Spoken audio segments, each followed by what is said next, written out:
ஏழை பணக்காரர் என்ற ஏற்றமின்றி மாற்றமின்றி எல்லோரும் விரும்பும் சினிமா. வீதியிலே நாதியின்றி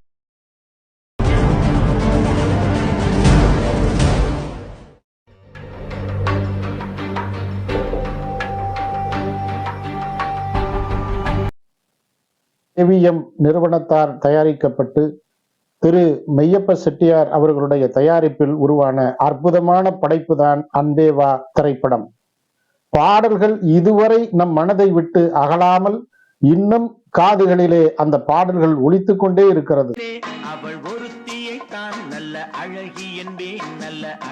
ஏசி திருலோகச்சந்தர் அவர்களுடைய இயக்கத்தில் ஏவிஎம் நிறுவனமும் இணைந்து மக்கள் திலகம் எம்ஜிஆர் அவர்கள் கதாநாயகனாக வைத்து எடுக்கப்பட்ட அற்புதமான படம்தான் அன்பே வா.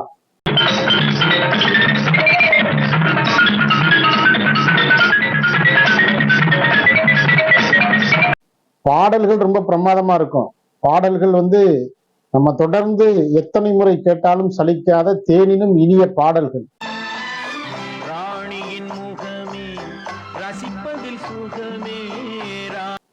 கதை என்ன தெரியுங்களா? வசனம் ஆரூர்தாஸ் எழுதி மிகப்பெரிய வெற்றியை பெற்ற திரைப்படம் அன்பே வா.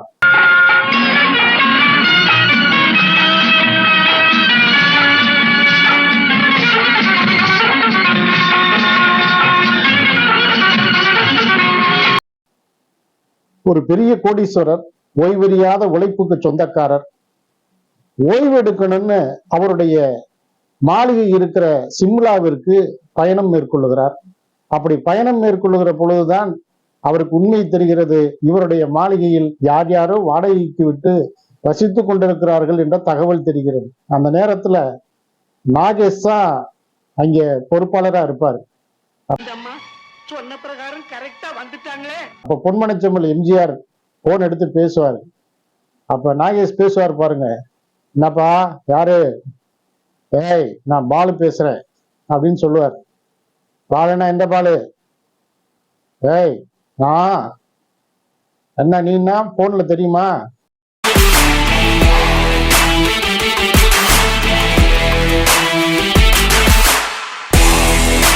வசனம் ஆரூர்தாஸ், இசை MS விஸ்வநாதன். பார்க்கும் போதெல்லாம் நீ மட்டும்தான் அதிர்ஷ்டசாலி நினைப்பேன்.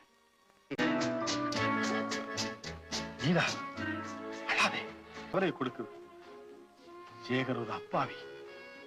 ஆனா படிப்படியா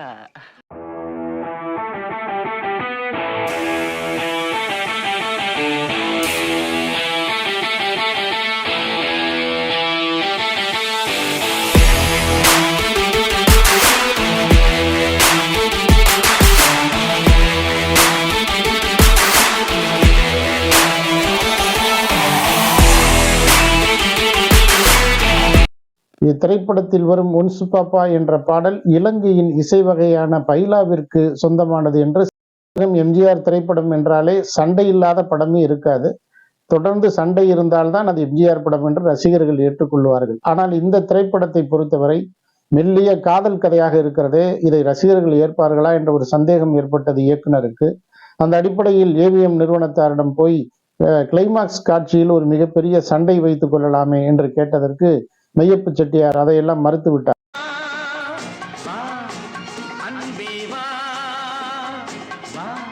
நடித்த கம் செப்டம்பர் என்ற ஆங்கில படத்தின் தழுவலே இந்த அன்பே வா திரைப்படம். என்ன பார்த்தா டிரைவர்னு சொல்ற? நான் யார் தெரியுமா உனக்கு? பிரபல பொன். ஐயோ அப்பா வேண்டாப்பா வேண்டாப்பா. சரி சொல்லு. பிரபல பொன் வியாபாரி புண்ணியகோடி தெரியுமா?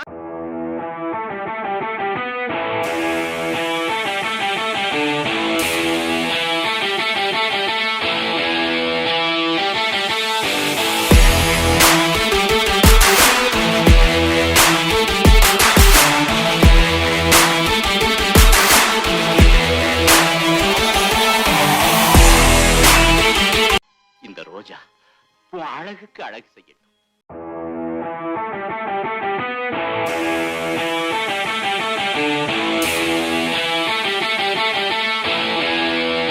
கதாநாயகனாக இருக்கக்கூடிய மக்கள் திலகம் எம்ஜிஆர் அவர்களுடைய தனித்தன்மை, அதையெல்லாம் பார்த்து விரும்புவதாகத்தான் திரைப்படங்கள் அமைந்திருக்கிறது.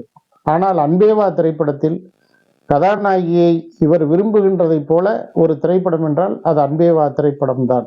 குணச்சித்திர நடிகராக எஸ்.சி. அசோகன், நகைச்சுவைக்கென்று நாகேஷ், மனோகரம்மா, காலத்தால் மறக்க முடியாத அன்பேவா திரைப்படம் 1967 எடுக்கப்பட்ட அந்த திரைப்படம் ஏவிஎம் நிறுவனத்தாரால் தயாரிக்கப்பட்டது.